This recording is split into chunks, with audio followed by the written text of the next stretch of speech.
As promised, we're now being joined from our Abuja studios by the former Permanent Secretary of the Ministry of Foreign Affairs.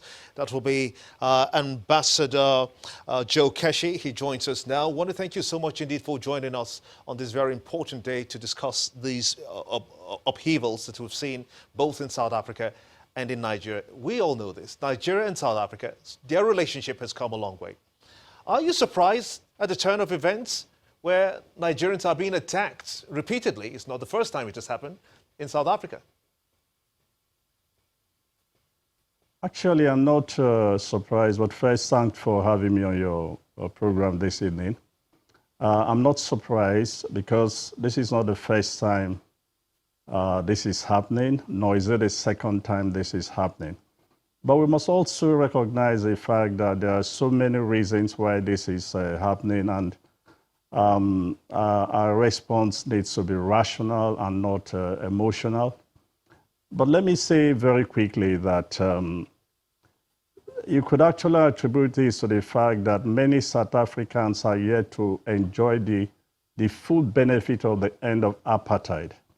And so as a result of the limited opportunities, in the country, they see foreigners, particularly those on the streets, the traders, those in the retail end, and they see them as those taking their jobs, which is not correct, which is not true.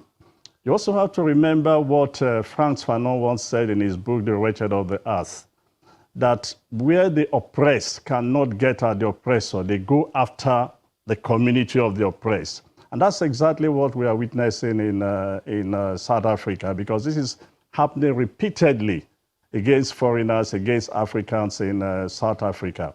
But perhaps the last point I will make in response to your question is also the fact that we also need to take into consideration the behavior of our own nationals. And I just give you an example. In this country, in Nigeria, there are two communities that are making a lot of money.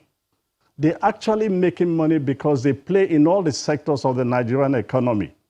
But most Nigerians don't even know because they are not loud. They don't ride in Prado. They don't buy Mercedes-Benz. They don't go in business class. But these guys are making a lot of money, but they live quietly.